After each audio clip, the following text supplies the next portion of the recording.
You're listening to The Corbett Report. CorbettReport.com. All right, friends, welcome back to the broadcast. Once again, you are tuned into Corbett Report Radio. I'm your host, James Corbett of CorbettReport.com. Tonight, we're talking to Dr. James Tracy of the Memory Hole blog at memoryholeblog.com. Once again, an interesting source of essays and opinions on all sorts of topics that are extremely well researched. And I have found myself relying on some of these blog posts before for my own work. So I suggest you go and take a look at it for yourself if you haven't yet done so. Once again, memoryholeblog.com.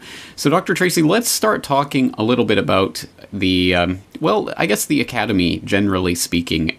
How it functions as an institution within our society and how it malfunctions within our society as well. As you were pointing out before the break, it's interesting that there are professors and people in the academy who have this position of tenure from which they're ostensibly free to exercise academic freedom and to really start to explore some of those controversial subjects in our society that a lot of other institutions just generally won't touch because of the ever-present sort of Damocles hanging over so many people's heads that their positions might be in trouble if they speak out on certain issues.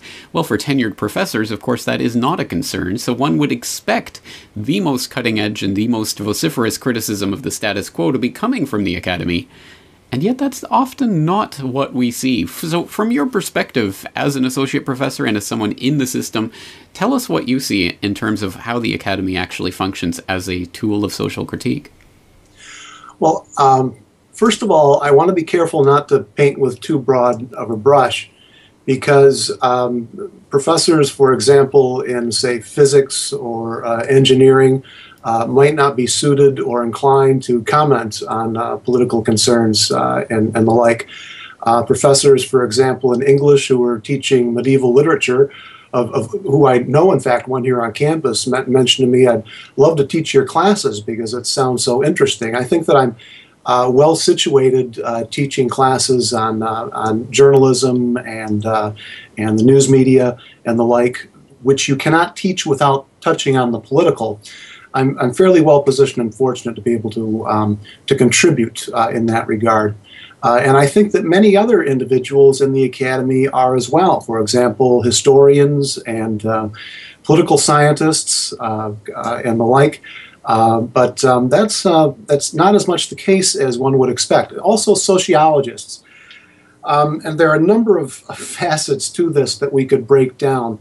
Part of it is disciplinary. There are certain sorts of strictures with regard to historians and political scientists within the discipline itself, and I think parameters that they're fairly aware of. I think that's less the case in sociology and media studies, communication, journalism studies, what have you, because we are regarded as being sort of the red-headed stepchildren of the academy, if you will. We are younger disciplines. Communication is really, in some ways, kind of it's a number of sub-disciplines, including rhetoric and media studies, journalism, and intercultural communication, and so forth. But given that, there are also greater possibilities for engaging in public discussion without these sorts of strict parameters. And within my peer circle, even given those sorts of prerequisites, many will not really address or touch upon things such as, well, the things I've been touching upon and trying to address on my blog, such as the dangers of RF radiation, the geoengineering or chemtrails. Things such as 9/11, which is, I think, indisputably the most important geopolitical event of the past 50 years, perhaps the past century. And these things are taboo. I can't really definitively say it's specifically this or it's specifically that. it's more subtle. There's a wonderful essay that the sociologist Warren Breed wrote in 1955 called Social Control in the Newsroom. And he was a former journalist. And he talked about how journalists in commercial, newspapers were conditioned to produce the news without overt types of censorship. And it's a really interesting piece to look at, because I think much of it holds true for the academy, for those of us who have the potential, really, and the capacities and so forth to address important concerns such as 9/11. They don't, in part because of the vision of their expectation as a scholar is, how they believe they will be perceived by their peers. What is expected of them to get to become tenured and promoted. When one brings up something such as 9/11 or something like geoengineering, it comes with a lot of baggage. One of the greatest pieces of baggage, if you will, is the term conspiracy or conspiracy theorist. This term has a tremendous amount of rhetorical and emotional effect in professional realms, in journalism, as well as I think in academia, because it calls into question one's judgment, one's sense of rationality. Can they be trusted if they believe in these conspiracy theories? And I think that this term has been used to such a degree, it's something that in many ways stifles serious and important discussion, and it does so in the academy as much so as in the broader sort of public discourse in the public sphere. So that's one I guess interpretation. There are a number of other things that Breed discusses in that particular essay, whereby the publisher of the newspaper really doesn't exert overt control, but rather does this more subtly. But again, things such as peer pressure, for lack of a better term, the expectations, professional expectations and so forth, and there are other things as well in, political correctness. And that's another term that carries perhaps almost as much baggage as conspiracy theory, but there really is a sensitivity, I think, to that. And by my saying that, I don't harbor, one type of belief or another towards a minority or gender or anything of the like. That's not why I bring it up. I just think that it is a reality, and there are no two ways really about that. Absolutely, and that's a good point, because I think that when we look at the types of controls that may be exerted societally on people in academia and journalism and other professions besides, they're certainly not always overt, and they often take the forms of various types of self-censorship. And I think that applies to political correctness as much as to terms like conspiracy theory and other types of covert control that I think is wielded through society itself. And you raise some very good points there, including the fact that, of course, academic specialization means that someone in physics, for example, won't necessarily have any greater vantage from which to comment on torture in Iraq or something of that nature. But also, you do bring up some of the other issues that you talk about on your blog, for example, RF radiation, or even the physical events of 9/11 that physicists would be in a position to at least have something to say about, given their academic specialization. So I think there's a lot of different ways different academics could contribute to the conversation. But perhaps the biggest example of a socially active academic in our recent times has been Noam Chomsky, who, of course, his linguistic work, his academic work, is only at best tangentially related, I would say, to his social activism. So perhaps that's the model that a lot of people look to when they think of an academic who's involved in social movements. Yeah, I would tend to agree. And as far as 9/11 goes, he has provided really a disservice for seeking the truth about that event. I think his remarks are generally along the lines of something you would hear from the State Department or the Bush administration at the time. I mean, you can actually compare the two. There's little difference between the two, and that's nothing new from Chomsky. He's someone that has sought to downplay the significance of the assassination of President John F. Kennedy. He is someone who, in his 1988 book, I think it's very interesting, in Manufacturing Consent, which I think a lot of critical scholars of the media studies, what have you, and sociologists look to as being an important work. Its subtitle is The Political Economy of the Mass Media. Well, it's not really. It's more, they have this propaganda model. You're probably familiar with it, and there are these specific filters and the like. But that came out at a key point in the late 1980s, and I think,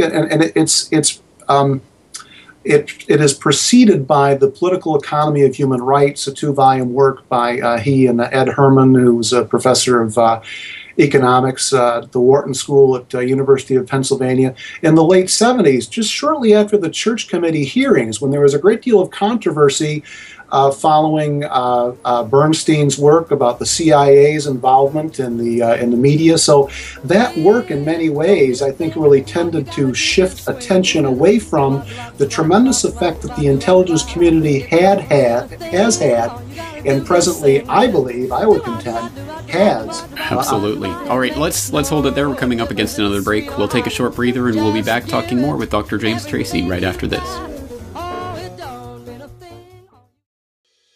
The Corbett Report is brought to you by you. Your support makes the Corbett Report possible. Sign up for the subscriber newsletter or purchase a DVD at corbettreport.com/support.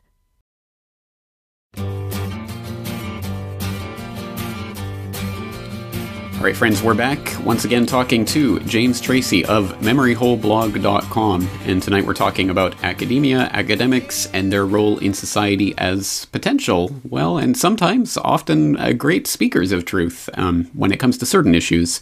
And certainly when it comes to people like Chomsky, who we were talking about just before the break, I certainly do think he's done some incredibly important work over the years, raising awareness on a number of issues, but certain key issues seem to be either neglected or actively deflected, including, of course, the JFK assassination, which Chomsky has been quite a proponent of the official story, shall we say, for a very long time, and 9/11 Truth, where he has also turned his back on any investigation that would go against the official narrative, which is interesting. And in fact, of course, one of his famous comments when confronted about 9/11 was, well, even if it was an inside job, who cares?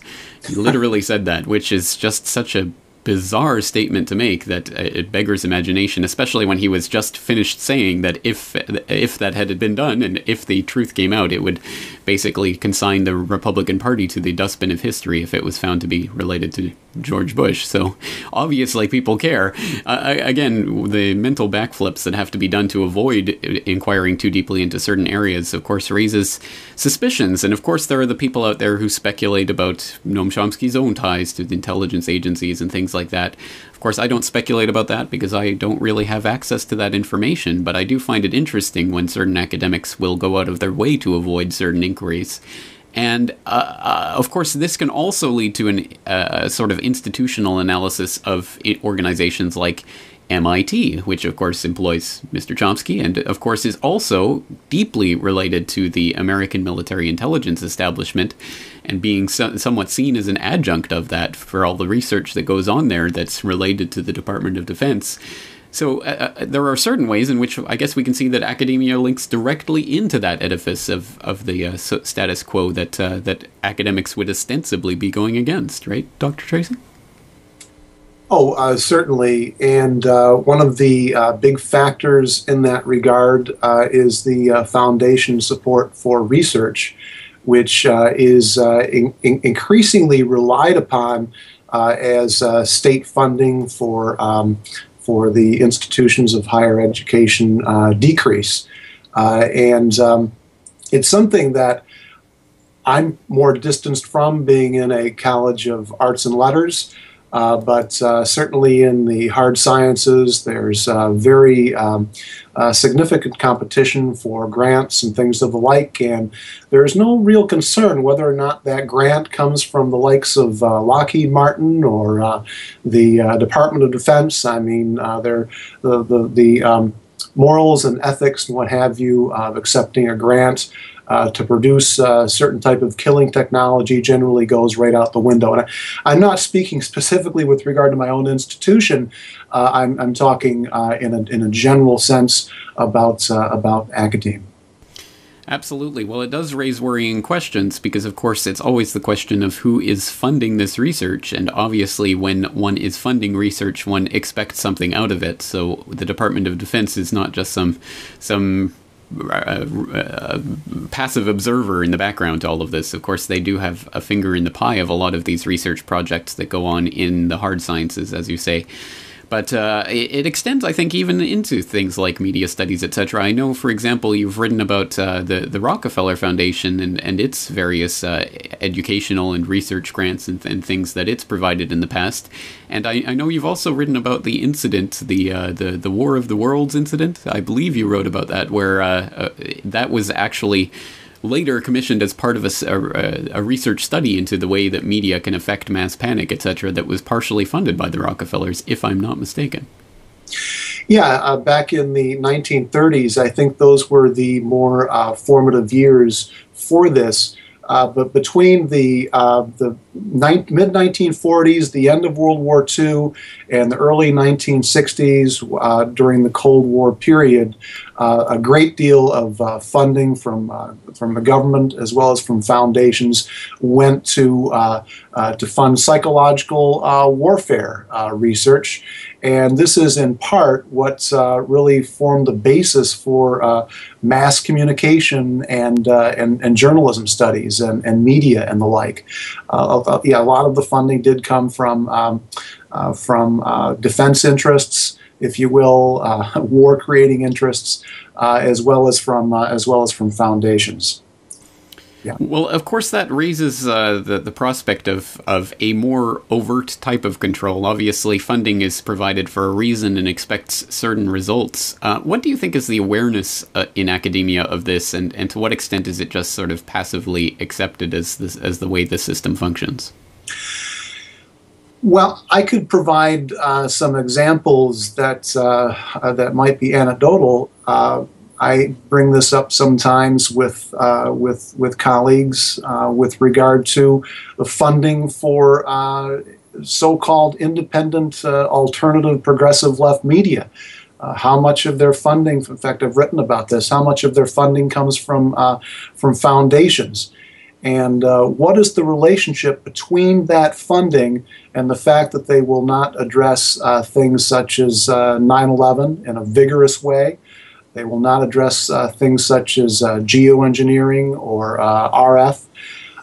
These are, as far as I'm concerned, very real kind of overt forms of censorship, because these media we rely on, for many people rely on, certainly much of the educated intellectual class in the country do rely on these media for information. And if they're not doing that investigative journalism, there are very few others out there that actually will. So agreed. All right, let's take a short break. We'll be right back. It starts with you and me. It starts with you and me. All right, friends, welcome back. Once again, tonight we are talking to Dr. James F. Tracy. Once again, he's at memoryholeblog.com, so I hope you'll go check that out. Of course, I will put the link in the show notes for tonight's episode at corbettreport.com in case you do miss that website. Once again, memoryholeblog.com, all one word.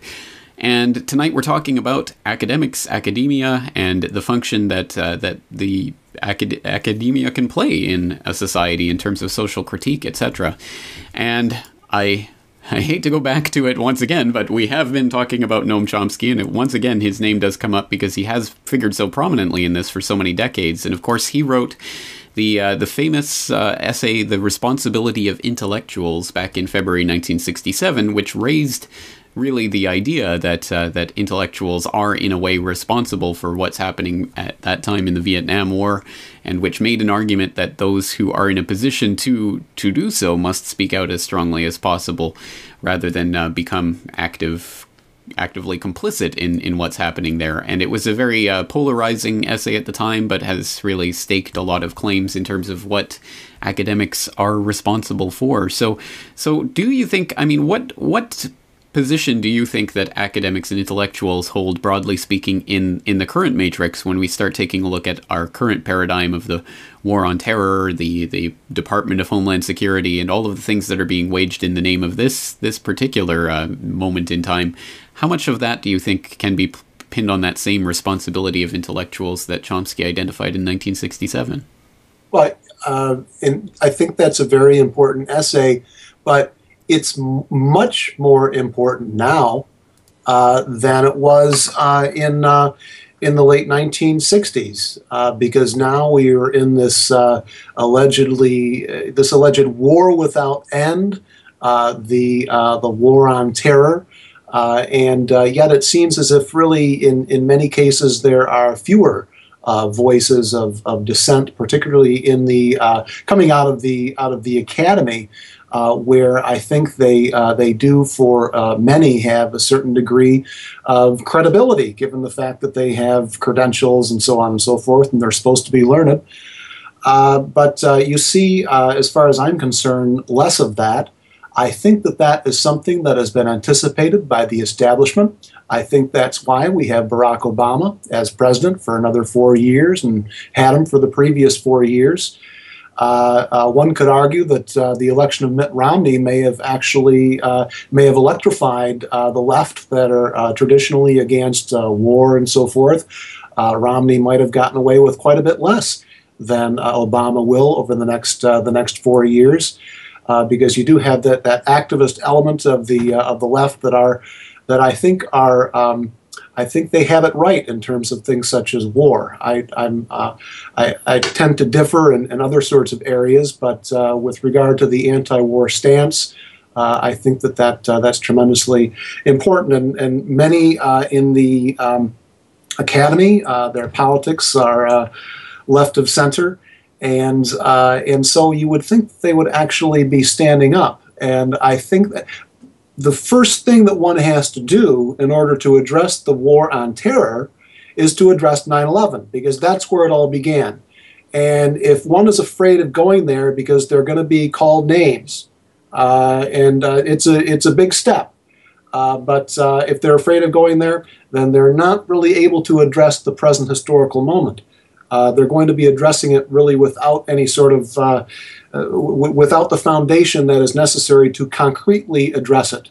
And it begins in many ways with that event. One could argue that it began in '93 with the World Trade Center bombing. At that time, it was exacerbated in '95 with the Oklahoma City bombing. There's no doubt about that with regard to anti-terror legislation and what have you.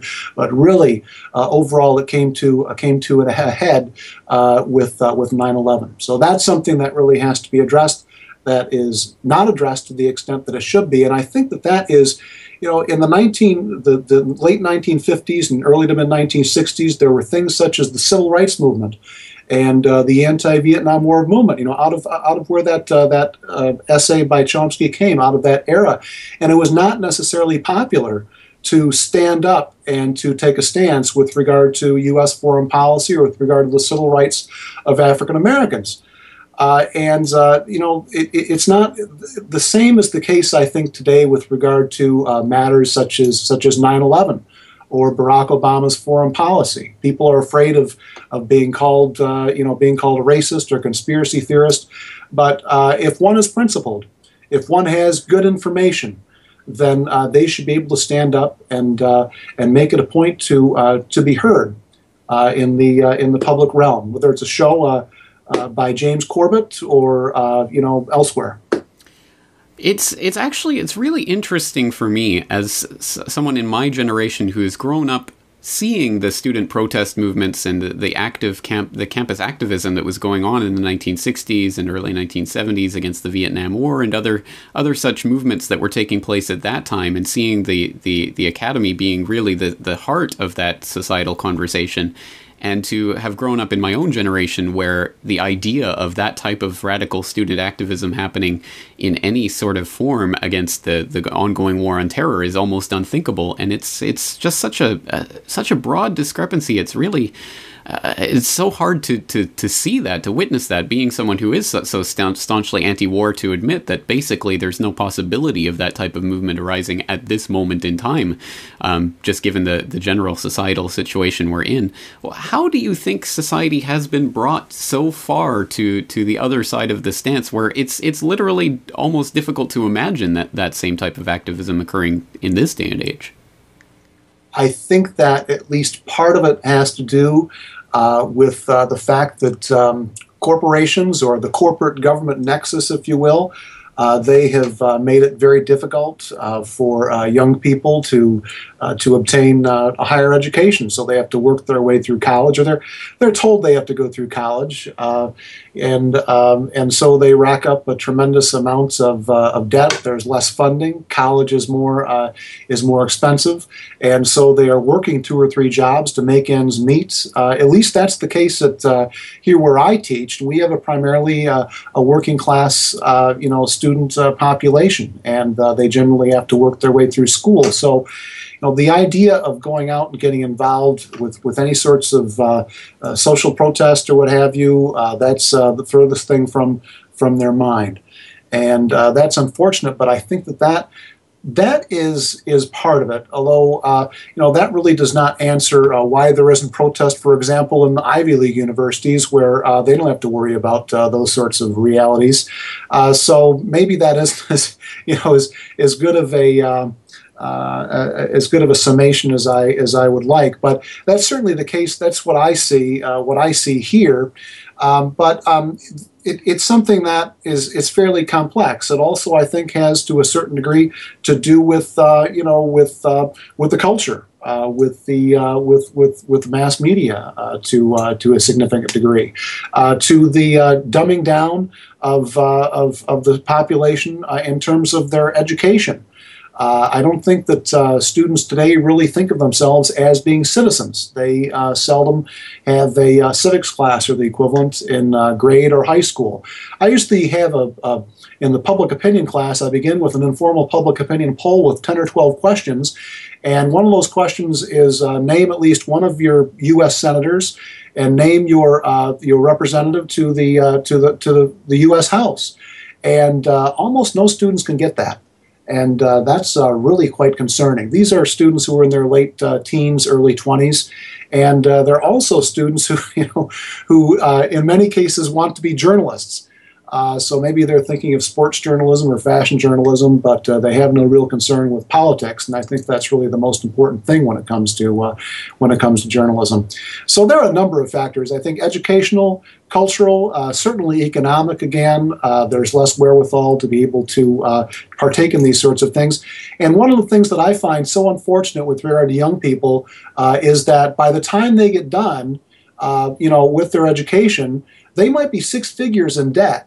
It might not be quite that much at a state university like this, but certainly if they're going to a fancier school, in the Northeast or what have you, they may be heavily in debt.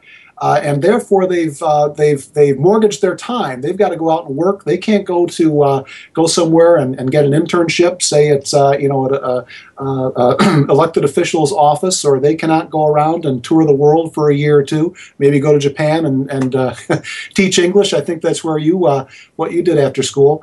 And so those sorts of possibilities are short-circuited, and that's tremendously unfortunate. And so a lot of the people who are educated, who do go through school and so forth, again, they really have to go and get those 9-to-5 jobs, start making those loan payments, and face reality in that sort of way, instead of maybe pursuing a career in public service. pursuing a career for a nonprofit, or pursuing a career maybe with their own alternative media outlet. And some of my students would really like to do that, and I feel that they're probably unable to. Well, this is turning into a rather bleak conversation, and I think a warranted bleak conversation, because we are living in bleak times in many ways. But I wouldn't want to leave people with the impression that it is all hopeless and that it is all quite so dire. So perhaps we can concentrate on some of the bright spots in academia at this point. For example, we mentioned at the beginning of tonight's show Project Censored, which is obviously an excellent and really important thing to have coming out of the academy. But any other points, any other places, any other institutions, or any other academics that you'd like to point people towards as people who are making an active difference and who are not afraid to stand up against the status quo? You mean academic figures specifically? Sure, or institutions in general. Well, I think that alongside Project Censored, I think that the Global Research website is tremendously important. I know that you're involved with that, James. And I think that Michel Chazudowski he's retired from academe, but he's probably more active than most than most academics. And he is, I think, an ideal of a public intellectual, someone who really believes that it's important to stay involved, that it's a public service, and that his position really behooves him of service in that regard. So that's one individual I would be able to point to, sort of off of the top of my head.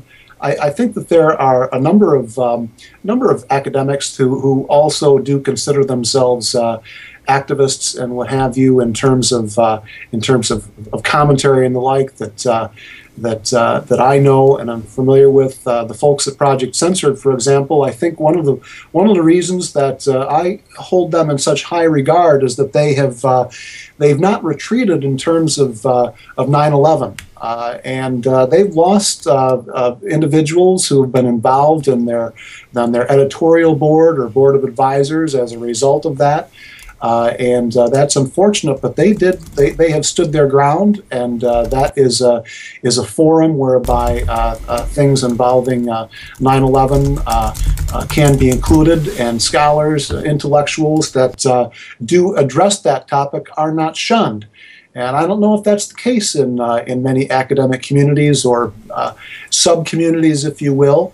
There are experiences I've had where I don't communicate with some people anymore because of some of the stances I've taken, and that's fine.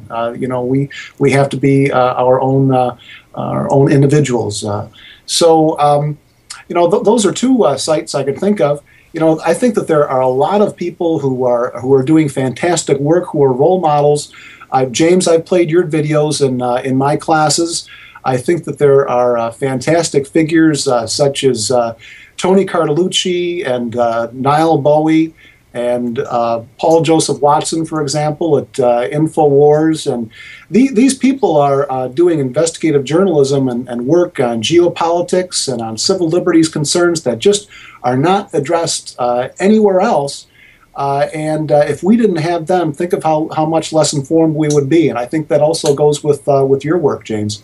Well, I am honored by that assessment, and to be in the likes of such company is truly an honor in and of itself. Let me throw out a couple of my own ideas on the table. There's also, of course, the Journal of 9/11 Studies, which publishes works by academics related to 9/11, and in fact, they've just recently published a new article about the seismic readings of the collapse of the Three Towers, or supposedly what was the collapse of the Three Towers.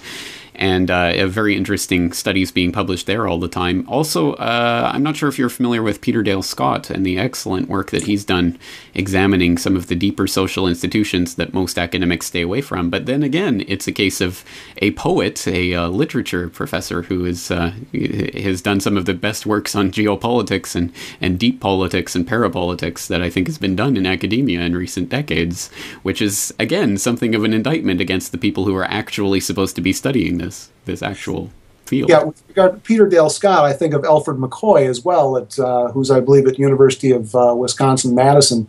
But you're right. There are really few and far between, and that's unfortunate because think of all the faculty that we have in the United States just in that area in the humanities that could be actually addressing these important concerns. And Peter Dale Scott is he's getting up there in years, and yet he's still producing work, producing very good and very important work, and he's not shied away from these issues. Absolutely. If I'm not mistaken, I believe he's up in his 70s now, but he's still doing interviews and still writing profusely on these types of issues, as well as doing his own academic work, which is certainly admirable. I wish I had half the energy by the time I get to that age. But he has background as well, I think, because he was a Canadian diplomat prior to going into academe. So I think that he does have that political background anyway. And I heard an interview with him. He was also at school at McAllister or McGill with Brzezinski. I don't know if you came across that or not, but I think I have heard that before. But just observation that he had, because he said that he was something of a fanatic then as well, even in the seminars when they'd kind of be across the table from each other. I can only imagine. I can only shudder at what it would be like to take a class with Zbigniew. Well, interesting. All right. Well, of course, we should, introduce people to your work and the work that you're doing at Memory Hole Blog, because, of course, that is, I think, one of the shining examples of someone who's using that platform to actually make a difference. But we're coming up against our final break, so let's just take a short breather. We'll be back to wrap things up with James F. Tracy and go over some of the latest information that's been posted to memoryholeblog.com right after these messages. One day in Manhattan, clear as could be. All right, welcome back to the program, ladies and gentlemen. We are here in the final minutes of Corbett Report Radio. Once again, we've been talking to Dr. James F. Tracy of memoryholeblog.com. And we've been talking a lot about academia in general and some of the work that people are doing, but we haven't really talked a lot about the work that you're doing at Memory Hole Blog. So perhaps we should just go over some of the latest posts that you've made to the website and some of the issues that you're into, including, of course, geoengineering, also JFK and the Lost Prospects for Peace, touching on the report from Iron Mountain, which is a contentious document in and of itself, when propaganda masquerades as news, and political extremism in the technocratic order. Some fascinating stuff that's going on there. Why don't you just tell people a little bit about what you've been working on lately? Well, my latest essay posted last week, Political Extremism in the Technocratic Order. It really more or less concerns itself with the ways in which political discourse, public discourse is constructed and kind of circulated in our world today, and some of the ways that it's also it's attempted to be kind of reshaped, redirected, and the like. And I also last month I had posted a piece on geoengineering. And not only in part on geoengineering, but really my primary concern with regard to that piece was the fact that when we talk about extreme weather and so forth, weather modification and geoengineering are not in the equation, in the major the mass media. So it's been a source of frustration for me because this is another term that is frequently identified with conspiracy theory, chemtrails, and yet as far as I'm concerned, the case is closed. These programs are going on, and they are a significant factor, if not a foremost factor. Certainly much more so than CO2, which is a minuscule gas in our atmosphere. And the JFK and the report from Iron Mountain essay came out later last month. I try to put something up every other week or so, particularly when I'm teaching. It might be every week when I'm not teaching and I have a little bit more time to devote to these things. Some of these things have come out of coursework as well. I teach a class now called Culture of Conspiracy, and it really kind of came out of the journalism criticism classes, where some of the things like we teach, for example, Project Censored, and some of the stories like in the top 25, people just can't believe they took place. Really, in part because they're just unplugged from even mainstream media, and if they're plugged into mainstream media, they don't see it. So some of these things just seem so outrageous, and yet they are real. They are documented, and I think that's also the case with regard to some of the the major political conspiracies in our time, the 1960s assassinations, matters such as 9/11, Oklahoma City. So these are primarily political conspiracies that we look at, and the ways in which they have been misinterpreted or not covered at all by formal history, the discipline of history itself, and journalism, which of course is the first blueprint of history. Well, Dr. Tracy, where were you when I was a student? What I would have done for a class like that. Oh well, at any rate, I'm glad that students out there are being exposed to this and that you are, of course, keeping the public in the loop with your blog. So once again, I hope people will go to memoryholeblog.com for more information about some of these extremely important issues, and it's good to see, once again, this being engaged with via an academic. Wow, imagine that, someone actually speaking up for truth. All right, we're going to have to leave it there. Unfortunately, we are absolutely fresh out of time, but Dr. Tracy, thank you again for your time tonight. I truly appreciate it. Well, thank you for all that you do, James. I really appreciate your website.